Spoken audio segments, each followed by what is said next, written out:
The 11th grade phase. The phase when there's less drama, more stress, and a very busy teenager will answer all your questions with, "Just trust me." Being a junior is a unique experience for a student. They're becoming more adult-like every day. The academics this year are the most challenging, and their relationships are deepening and maturing on a whole new level. A junior's biggest struggle is the tension between where they are, still a kid living under their parents' roof, and where they want to be, out in the world experiencing new freedoms. Parents and leaders, you'll struggle with this issue this entire year. It may require a little work on both your parts, but there's still so much to look forward to in this phase. And 11th graders' physical changes have slowed down a bit. Girls have likely reached their adult height and body development.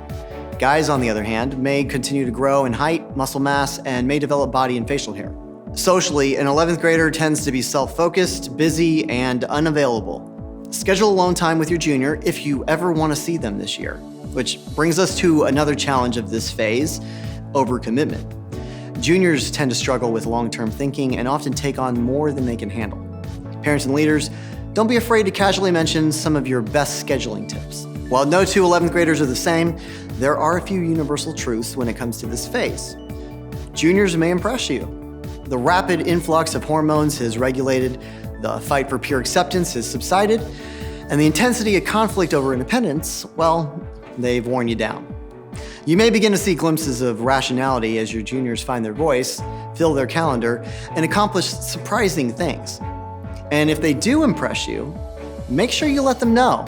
Juniors are increasingly appreciative of positive reinforcement. Accomplish is the word for this phase. Juniors often take on AP courses, volunteer activities, leadership roles, SAT prep, or an internship. Whether an 11th grader is caught up in the race to win or simply trying to survive, junior year is filled with pressure. Navigating all of this pressure is a junior's major accomplishment. There's one last truth I want to talk about, and it's really the most important. In this phase, it can be hard to keep up. Actually, they don't expect you to keep up. What they really want is for you to trust them. After all, they will be out of the house soon, and you will have to trust them anyway. Let this be a practice year for both of you. Help them prove the ways they can be trusted, choose your battles wisely, and lead them in the areas that seem to be most challenging for them personally. In the 11th grade phase, you all have a specific role. Your role is to mobilize their potential. An 11th grader is ready to live the life they feel they were born to live, and they don't want to wait to get started. 2 years is too long. Actually, next semester feels like forever in the future. Juniors are ready to do something right now. Mobilize their potential by listening, guiding, and encouraging their self-expression. It's also important to keep in mind that juniors think like a philosopher. The way they process information best is when you ask questions. 11th graders want to feel a part of the process instead of an audience of the process. Ask direct questions that help them understand their own opinions, thoughts, and feelings. 11th graders are constantly asking the same question: how can I matter? Juniors are ready to matter right now, and they can. That's why the best way to capture their heart is to refine their skills. Give juniors small bits of freedom so they can test the adult waters. This will build trust between both of you. This won't be news to any of you, especially you parents, but 11th graders are motivated by freedom. You coach this motivation when you encourage them to serve others. As a parent and a leader, it's important that you help the juniors you lead find a place they can serve. They want to matter, and there's no better feeling than helping others.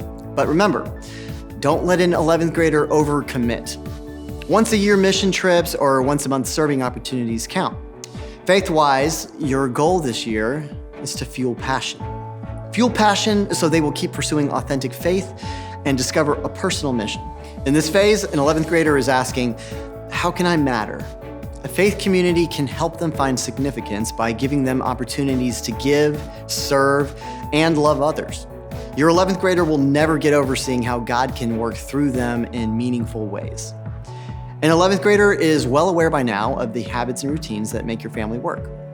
Make church a priority, but don't let it be the only time you talk about faith.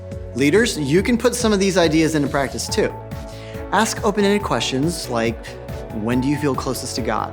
Or what do you think about church or youth group? You can also talk about your own faith. Say things like, lately, I'm finding I connect best with God when I fill in the blank. And remember, it's always okay to simply say, I don't know. They'll appreciate your authenticity more than you know. Finally, you can connect with a faith community. And don't just attend, get involved. Create relationships with parents in all seasons of life. You'll need their support and wisdom now and as your junior moves on to the next phase. Time with an 11th grader will move more quickly than you think. In fact, there are approximately 104 weeks from the time a junior enters 11th grade until they leave home and move on to what's next. So remember, it's just a phase. Don't miss it.